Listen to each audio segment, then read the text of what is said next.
Ubisoft is finally fixing a mouse and keyboard on console. Hi there, my name is XODEpic, or Elithic.exe, and we're going to talk about it. Somehow, if you haven't heard about it yet, Ubisoft released a statement saying that they're declaring war on mouse and keyboard. Saying, "Dear console players, we are working on something big for you. Turn in for the full reveal live on Saturday, February 18th. Up here, I don't know if you can see the top right, is the mouse and the two swords. And obviously the feedback to this has been nothing but positive, for the most part, I should say. Keyboard players don't like it. And obviously not. I mean, it's obviously cheating. If you don't know how you play mouse and keyboard on console, you have to buy a third-party device that masks your keyboard inputs as controller inputs so that you can actually use the mouse and keyboard. Somehow people say that's not cheating. I completely disagree. And the reason it hasn't been patched yet to this day is Ubisoft really can't do much about it.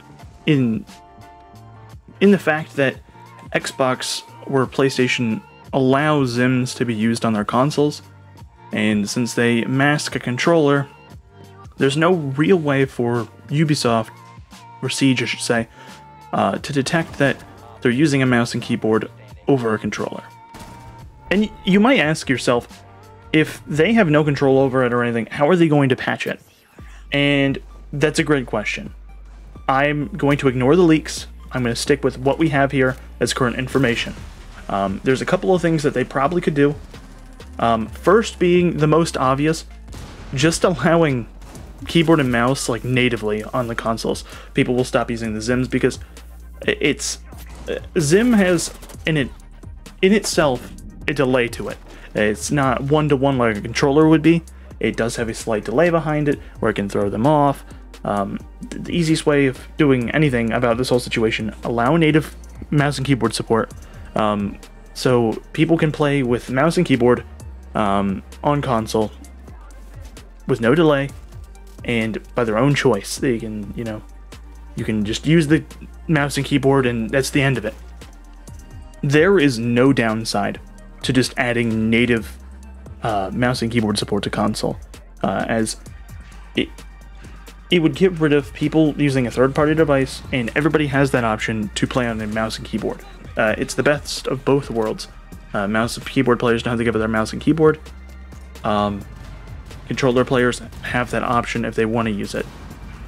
The other way that I remember this got thrown around a lot when ZIMs first started popping off was the fact that when you use a mouse and keyboard, you can only move in 8 directions, WASD, and then holding down 2 of the keys together to get a in-between. By tracking a player's direction, you can eventually tell that when 100 games have went by, they've only moved in 8 directions. You can just about assume they're on a mouse and keyboard.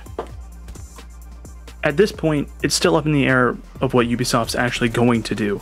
There is leaks of potential things that they're doing, and you can find them for yourself. I'll just say, though, that I don't like that idea, that if the leak is real. Anyways, I want to thank you all so much for watching my video. If you're new around here, make sure to subscribe. I know I've kind of been gone recently. I have a couple of big projects going on in the background that I'm hoping that are going to turn out to be pretty good videos. So, like I said, you have a great rest of your day, and I hope to see you in the next video. Peace.